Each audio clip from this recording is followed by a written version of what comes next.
할렐루야. 오늘 20일 남미에 보면 남미 시간으로는 지금 이제 19일인데 그러니까 그 시간으로 내일이죠. 볼리비아라고 하는 나라에서 대선이 있어요. 대통령 선거가 있는데 우리 한국 사람이 대선 후보로 출마를 했어요. 이분이 누구냐면은 우리 교단 선교사님의 아들입니다. 아들인데 정치현 목사님이십니다. 49살 먹은 목사님이신데 이번에 대선 후보로 이제 오늘 밤부터 이렇게 투표하게 됩니다. 결과는 어떻게 될지 모르겠지만은 한국 사람으로서 해외에서 대권 후보로 도전하는 것은 이번이 처음입니다. 이 정 목사님은 말라기 1장 11절에서 만군의 여호와는 해 뜨는 곳에서부터 해 지는 곳까지의 이방 민족 중에서 그 이름이 크게 될 것이라고 하셨다. 이 말씀을 인용하면서 해외 각지에서 복음 전파의 사명을 감당하기 위해 노력하는 선교사와 자녀분들 모두 스스로 밟고 있는 그 땅에서 역사를 만들어냈으면 좋겠다. 그렇게 말했습니다. 하나님의 백성들은 어디서나 새로운 역사를 만들어내는 사람들인 줄로 믿습니다. 오늘 여러분들도 우리 교회에서부터 새 역사를 만들어내는 귀한 성도들이 되시기를 간절히 축원합니다. 그러기 위해서 어떻게 해야 되느냐?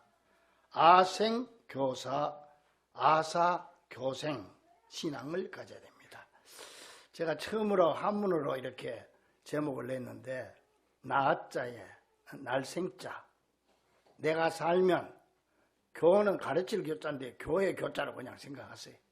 그래서 교사, 죽을 사자, 내가 살면 따라합니다. 우리 내가 살면 교회가 죽고, 내가 죽으면 교회가 산다. 그 뜻입니다. 우리는 지난 주일에 장로님 4분, 안수 집사님 4분, 권사님 14분을 선출하고 3명의 협동권사를 시무 인준했습니다. 놀라운 사실은 장로님들 피택 장로가 94%가 찬성을 해줬어. 그리고 피택 안수 집사님이 92.5%,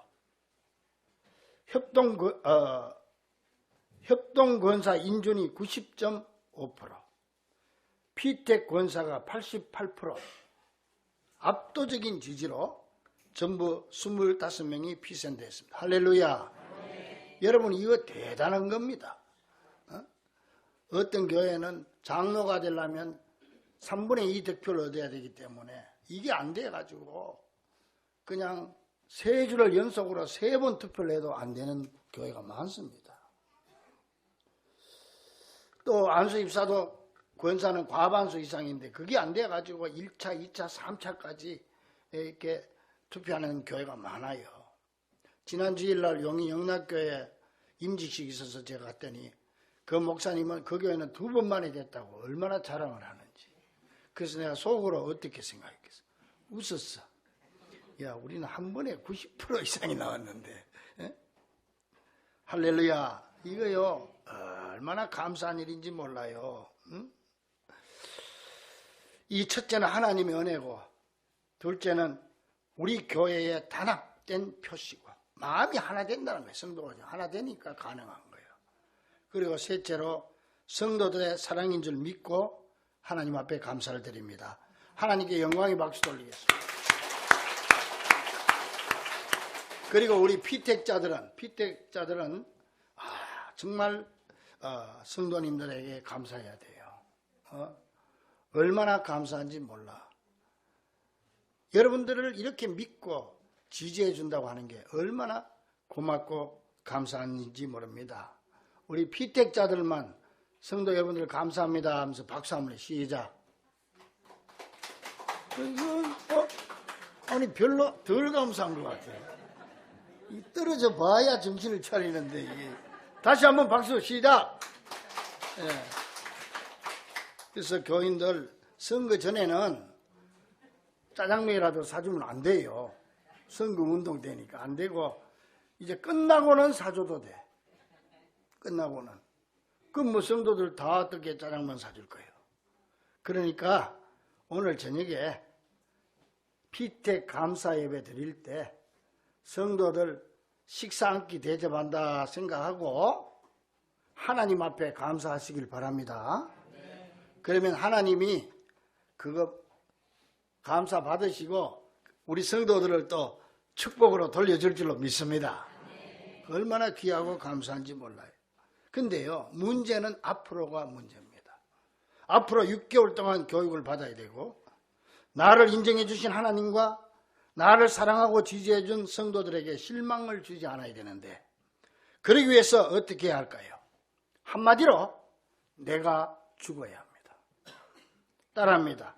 아생교사, 아사교생.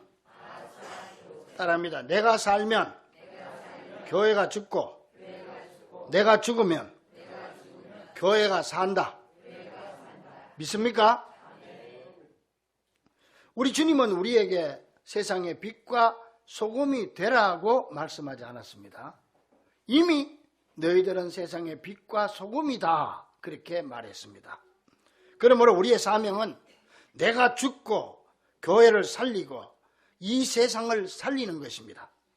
따라서 우리의 사명은 썩은 것은 썩었다고 말하고 어두움을 어둠이라고 말하는 것이 아니고, 썩어진 세상과 썩어진 가운데 소금이 되는 것이고 어둠 가운데 빛이 되는 것입니다.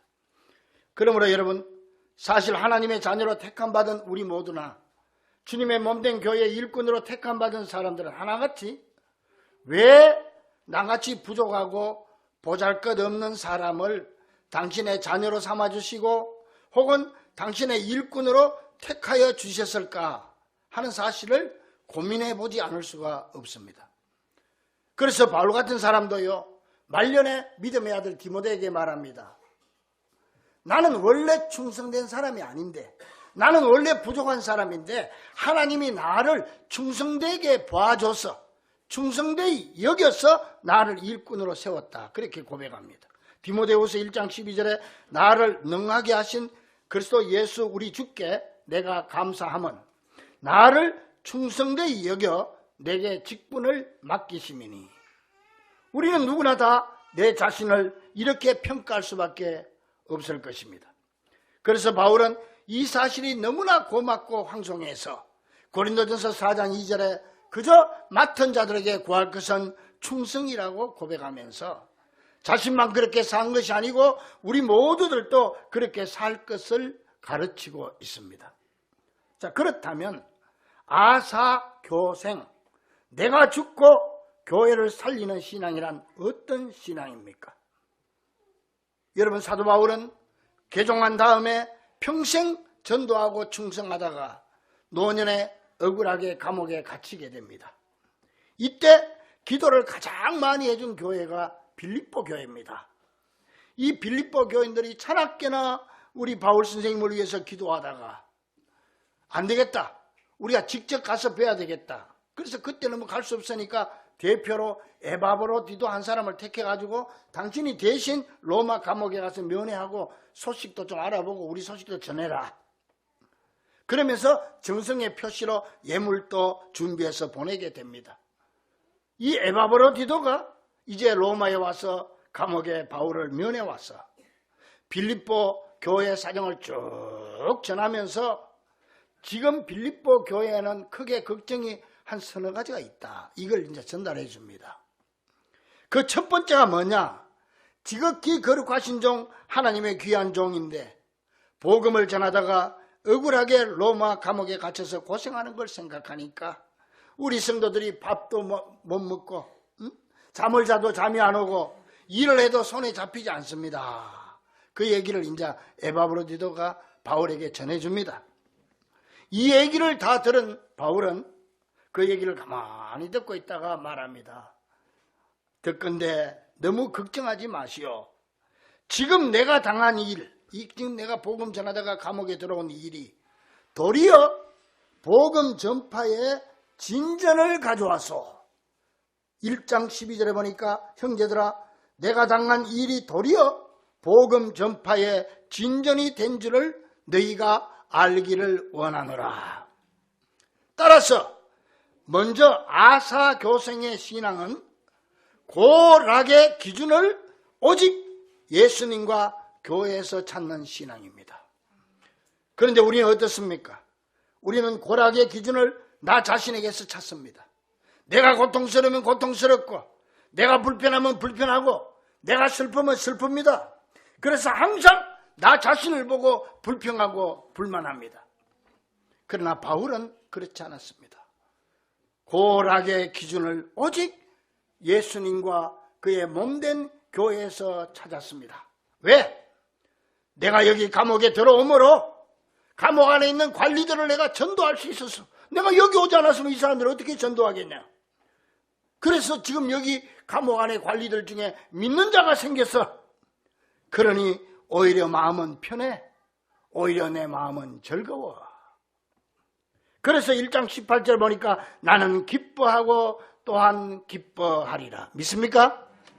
그러므로 우리도 고락의 기준을 오직 예수님과 교회에서 찾는 귀한 충성된 성도들이 되기를 주의 이름으로 간절히 축원합니다. 둘째로 빌립보 교회의 걱정이 뭐냐? 아이고 바울 선생님이 감옥에 갇히게 되니까 바울을 적대시하던 사람 유대교인들 이 사람들은 야 우리 바울이 없을 때 열심히 하자 그래가지고 막 열심히 전도하고 설치니까 그게 걱정입니다. 반면에 또 우리 빌립보 교인들도 우리 바울 선생님 안 계실 때 우리가 더 단합해서 더 열심히 전도하자 그래가지고 막 교회에서도 전도의 불길이 일어났어. 그러면서 아무리 우리가 열심히 좀 하고 있지만은 자기가 볼 때 우리 숫자가 줄고 저쪽이 느는 것 같아서 걱정입니다. 이 소리를 들은 바울은 허허 웃으면서 대답합니다. 예, 나도 알아요. 미리 짐작하고 있었어요. 좋은 동기로 하든지 나쁜 동기로 하든지 불순한 동기로 하든지 하여튼 전파되는 것은 그리스도니 나는 기뻐할 뿐입니다. 그래서 18절에 보면 그러면 무엇이냐? 그 치레로 하나 참으로 하나 무슨 방도로 하든지 전파되는 것은 그리스도니 이로써 나는 기뻐하고 또한 기뻐하리라. 할렐루야. 그래서 아사 교생의 두 번째 신앙은 뭐냐? 손해와 이익의 평가를 예수님과 교회에 두는 신앙입니다. 교회가 유익하면 나도 유익해. 교회가 손해가 되면 내게도 손해가 된다는 말입니다. 따라서 내게는 손해가 되어도 예수님과 교회에 유익이 되면 나는 그걸로 감사하고 내 인기 떨어져도 교회가 올라가면 무조건 아멘 하겠다. 그런데 우리는 어떻습니까?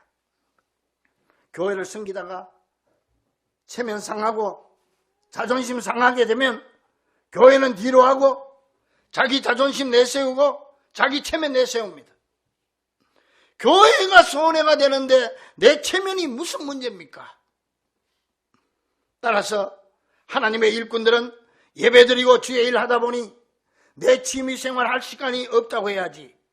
거꾸로 내 할 일 다 하다 보니까 교회 갈 시간이 없다. 이거는 참으로 충성된 자의 모습이 될 수가 없습니다. 하나님께 예물 드리고 또 11조 생활하다 보니까 내 쓸 돈이 없다고 그래야지. 내 쓸 거 다 쓰고 나니까 교회 주님 앞에 드릴 헌금이 없다 한다거나 성경 보다가 내 시간 없다고 해야지.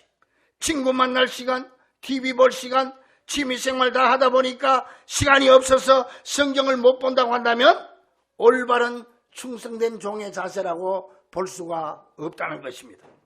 사랑하는 여러분, 하나님 없이 우리가 할 수 있는 일은 없고 우리 없이 하나님 역시 일하지 않는다는 사실을 기억하고 내가 하나님을 택한 것이 아니요 하나님이 나를 택했다는 사실을 기억하고 이제 여러분들이 이제 곧 들어가게 될 새 부대인 새 교회의 새술이 되기를 간절히 축원합니다. 그러므로 우리도 바울처럼 손익의 평가, 손해와 이익의 평가를 오직 예수님과 교회만 두는 귀한 하나님의 일꾼들이 될 수 있기를 간절히 바랍니다. 세 번째 빌립보 교회의 걱정이 뭐냐? 아이고, 바울 선생님이 몸도 약한데, 바울이 원래 몸이 약하잖아요. 그러니까 그냥 자기는 많은 환자들을 고쳤는데 하나님이 바울 자기는 병을 고치지 않았어.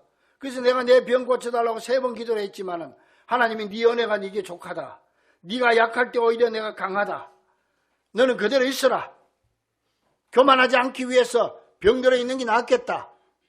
이걸 깨닫고 나서 나는 오히려 나의 약함을 자랑하고 난 하나님께 감사하노라. 몸이 약한 분이거든. 그런데 빌립보 교인들이 생각할 때 바울 선생님이 감옥에 들어가 있지만은 건강하게 살아서 돌아와야 될 텐데 살는지 죽을는지 그게 걱정입니다. 이 말을 들은 바울은 대답합니다. 고맙소. 그러나 나는 그런 거 별로 생각해 본 적이 없어. 나는 그저 살든지 죽든지 나를 통해 그리스도만 존귀되길 바랄 뿐이야. 본문 20절에 나의 간절한 기대와 소망을 따라 아무 일에든지 부끄러워하지 아니하고 지금도 전과 같이 온전히 담대하여 살든지 죽든지 내 몸에서 그리스도가 존귀하게 되게 하려 하나니. 21절 따라합니다. 이는 내게 사는 것이 그리스도니 죽는 것도 유익함이라. 그래서 아사 교생의 신앙 세 번째는 뭐냐? 생사의 필요까지도 예수님과 교회에서 찾는 신앙입니다. 사실 바울이 세상적으로 나갔다면 벌써 출세하고도 남았을 사람. 이 양반이 대통령 나갔으면 벌써 대통령 될 사람이고 사업을 했다면 회장님 벌써 됐어. 그분은 그만한 학식과 그만한 배경과 그만한 조건이 다 갖춰져 있는 사람이에요. 그런 바울이 예수 믿고 하나님의 일하고부터 동네 북처럼 얻어맞고 무시당하고 욕 얻어먹기를 밥 먹듯이 하고 배고프고 매맞고 감옥을 안방처럼 들락거리고 그러니까 아이고 빨리 죽어서 주님 곁으로 갔으면 좋겠다. 뭐 그런 생각이 들만도 하지요. 또 반대로 어떻게 하든지 내가 살아야지. 그래서 에바브로디다에게 애집사 돌아가면은 계란꾸러미라도 좀 싸들고 판금사 좀 만나봐. 그렇게 할 수도 있는 거예요. 그런데 바울은 이런 생각은 전혀 하지 않고 내가 죽어서 주님께 영광이 된다면 언제든지 아멘하고 죽어야지. 아니면 내가 살아서 주님께 영광이 된다면 돌을 깨물고라도 내가 살아야지. 그러므로 나는 살든지 죽든지 내 몸에서 그리스도만 존귀하게 되기를 바랄 뿐이야. 이같이 바울은 평생 살아가면서 생사의 필요를 오직 그리스도에게 둔 줄 믿으시기 바랍니다. 그래서 바울은 고린도전서 15장 31절에 나는 날마다 죽노라. 무슨 말입니까? 날마다 나를 죽이고 주의 몸된 교회와 예수님을 살린다. 즉 아사 교생의 신앙생활을 하겠다. 그런 말입니다. 사랑하는 성도 여러분, 그리고 이번에 피택되신 여러분, 사명의 길에는 지름길이 없습니다. 십자가의 길에는 지름길이 없습니다. 우리 주님이 가신 그 길 그대로 따라가야 됩니다. 예수님이 가신 그 영문 밖의 길, 피 흘린 한 발자국 한 발자국 베드로도 그대로 따라갔습니다. 스데반 집사도 그대로 따라갔습니다. 주기철 목사님, 손영한 목사님도 그대로 따라갔습니다. 우리도 그 길을 따라가는 사람들이 아닙니까? 서쪽 하늘 붉은 노을 영문 밖에 비치누나 연약하온 두 어깨에 십자가를 생각하니 머리에는 가시관 몸에는 붉은 옷 힘없이 걸어가신 영문 밖에 길이라네. 한 발자국 두 발자국 걸어가신 자국마다 뜨거운 눈물 붉은 피 가득하게 고였구나. 눈물 없이 못 가는 길, 피 없이 못 가는 길, 영문 밖에 좁은 길이 골고다의 길이라네. 영생복락 얻으려면 이 길만은 걸어야 해. 배고파도 올라가고 죽더라도 올라가세. 주님 제자 베드로는 거꾸로도 갔사오니 고생이라 못 가오며 죽음인들 못 가오리. 주님 가신 그 영문 밖의 길, 우리는 이 길을 따라가는 사람들입니다. 여러분 신앙생활 하다 보면 힘들 때가 얼마나 많습니까? 주님 앞에 성도로서 올바른 삶을 살아가려면 얼마나 신경 쓰이는 게 많습니까? 그러나 낙심하지 마세요. 주님 가신 그 길, 우리는 끝까지 따라갈 수밖에 없는 사람들 아닙니까? 주님이 나를 택하여 주셨고 주님이 나에게 직분을 주셨기 때문에 주님의 그 마음에 실망을 드리지 않기 위해서 배고파도 올라가고 죽더라도 올라가세. 사랑하는 우리 중보 가족들이여, 우리는 충성이란 말을 수없이 많이 하지만 충성이 뭔지도 모르고, 충성을 위해 기도를 많이 하지만 충성과는 거리가 먼 삶을 살 때가 얼마나 많은지 모릅니다. 한마디로 충성은 나를 죽이는 것이고 내 몸에서 그리스도가 존귀하게 되게 하고 내가 희생함으로 주님의 몸된 교회를 살리는 것, 이것이 바로 충성 아닙니까?